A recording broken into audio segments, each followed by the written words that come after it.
Hey, Grace House Churches, good to be with you. Hopefully you've enjoyed dinner and now we're excited to talk about house church, which is interesting to be in house church, talking about house church. And so this Sunday we spent the entire time explaining the sequence of God's mission leading to the church and then leading to house churches.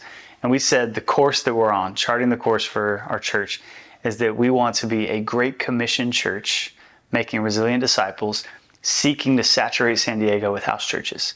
And this comes from the progression that God is a missionary God on mission to extend the gospel to the ends of the earth, to draw people to himself, to reconcile the world.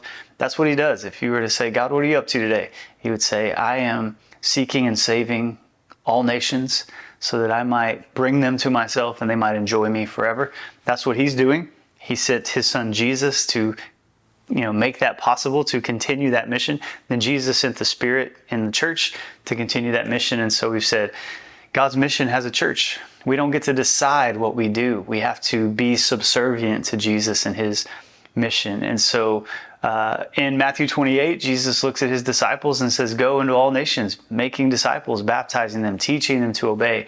And so there's this inherent depth and width that is built into disciple making, which is the primary task of the church now. So all of that leads to us saying Sunday gatherings are glorious and they're wonderful and we need to worship together and hear the word of God.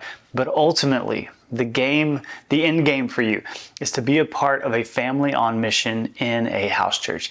That's where care happens. That's where prayer happens. That's where Bible study happens. That's where you're known and you're seen and you're missed and people bring you flowers if you're celebrating or bring you meals if you're struggling. Like that is the place where you experience the life of the church.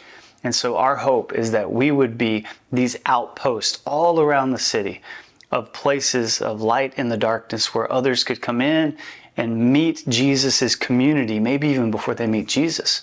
And so the design, even if you're here at House Church and you're new to faith, you're in the right spot. This is the community of faith. This is what it looks like to follow Jesus. And so meet people, get to know them, and see Jesus in them. That's the design of this. And so we invited you to not only participate on Sundays in the church, but really to prioritize house church, to be a contributor, ask God to give you a burden for the city, and then ultimately say, how can I leverage my life to be a witness for those who don't know Jesus? And how can I invite them to meet my friends? And so this whole mission that God's on, what does it lead you to? It leads you to be a person that invites your non-believing friends to meet your believing friends, to integrate them into the life of the church, and to show them the gospel maybe before they even believe the gospel. And so house churches, thank you for participating in the mission of God. Thank you for being who you are. We look forward to see what God's going to do in multiplying your house church for the saturation of the city.